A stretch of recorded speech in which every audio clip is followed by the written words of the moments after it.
Vote গণনা মামলায় supreme কোর্টেও ধাক্কা খেল তৃণমূল। কাউন্টিংয়ে কেন্দ্রীয় সরকারি কর্মী নিয়োগ নিয়ে তৃণমূলের তোলা আপত্তি খারিজ করে দিল সর্বোচ্চ আদালত। মান্যতা দেওয়া হলো নির্বাচন কমিশনের 13ই এপ্রিলের নির্দেশিকাকে। নির্বাচন কমিশনের দেওয়া 13ই এপ্রিলের বিজ্ঞপ্তি অনুযায়ী তারা কাজ করবে। গণনায় কেন্দ্রীয় সরকারি কর্মীদের নিয়োগ নিয়ে তৃণমূলের করা মামলায় এমনটাই জানিয়ে দিল সুপ্রিম কোর্ট। রাজ্য ও কেন্দ্রীয় সরকারি কর্মীদের মধ্যে বিভাজন আসছে কোথা থেকে? শনিবারের শুনানিতে এই প্রশ্নও তুলেছে সুপ্রিম কোর্ট। ফলে গণনা মামলায় হাইকোর্টের পরে সুপ্রিম কোর্টেও বড় ধাক্কা খেল Trinamool. This is the exclusive domain of Election Commission to ensure free and fair, peaceful election.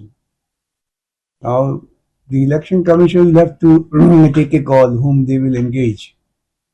Therefore, they have engaged the central government officials. There cannot be any basic ground to cause grievance of it. Supreme court ने कहा कि आप तो वहां circular challenge कर रहे थे, तो हमने कहा कि अब हम सर्कुलर नहीं चैलेंज कर रहे, हम तो कहते हैं कि उसको लागू करो। तो अब हमें उम्मीद है, और सुप्रीम कोर्ट ने यह कहा कि, और ये ऑर्डर है कि the election commission will follow the circular issued by them both in letter and spirit.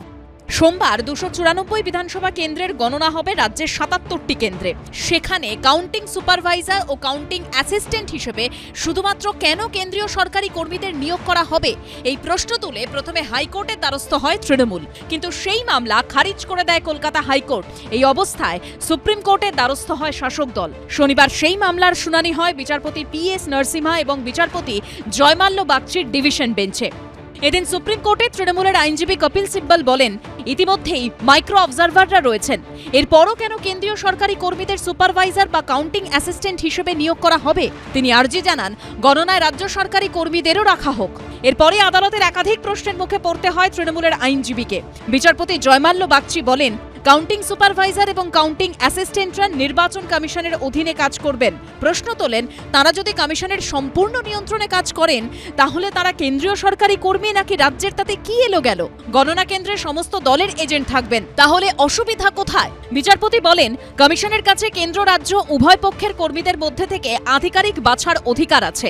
আদালতের আরও প্রশ্ন, নির্বাচন কমিশন যদি কেন্দ্রীয় সরকারি কর্মীদের নিয়োগ করেন, তাতে অসুবিধা কোথায়? এই মামলায় অপর বিচারপতি PS নরসিমহা প্রশ্ন তোলেন, রাজ্য হোক বা কেন্দ্র, এরা সবাই সরকারি কর্মী, এই বিভাজন আসছে কোথা থেকে? এদিনের শুনানিতে নির্বাচন কমিশনের আইনজীবী জানান, সমস্ত গণনা কেন্দ্রের রিটার্নিং অফিসাররা রাজ্য সরকারের কর্মী।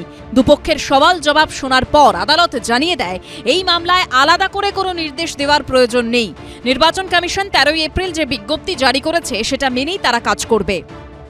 যে মমতা বন্দ্যোপাধ্যায় বা তার দলবল যেভাবে ইলেকশনকে, নির্বাচনকে পরিচালনা করার চেষ্টা করতে চাইছিলেন, এতদিন তো নির্বাচন কমিশনের জন্য সেটা সম্ভব হয়নি।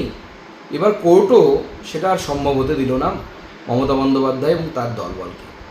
এবং মুখ্যমন্ত্রীর কথা অনুসারে কল্যাণ ব্যানার্জি বারবার সুপ্রিম কোর্টে গিয়ে নন্দলাল হয়ে বাড়ি ফিরছেন, দু গাল লাল হয়ে গেছে। আমরা তো চাই পুরো বিষয়টা স্বচ্ছ হোক, স্বচ্ছতা থাকুক, এবং প্রতিনিয়ত এই যে কাউন্টিংয়েতে এত মানুষ থাকে, কাউন্টিং এজেন্ট যেমন থাকে, সুপারভাইজার থাকে, ওখানে পোলিং 3 জন আধিকারিক থাকেন। ঠিক আছে, আমরা সুপ্রিম কোর্টের যখন তারা রায় ঘোষণা করেছেন, সেটাকে আমরা সে রায়ের বিরুদ্ধে তো বেশ কিছু বলার থাকে না, সেইভাবেই কাজটা হবে। সোমবার সকাল থেকে শুরু হবে পশ্চিমবঙ্গ সহ 5 রাজ্যের ভোট গণনা। বিজেন্দ্র সিংহ, সৌভিক মজুমদার ও ময়ূখ ঠাকুর চক্রবর্তীর রিপোর্ট, ABP আনন্দ। ABP আনন্দ, এগিয়ে থাকে, এগিয়ে রাখে।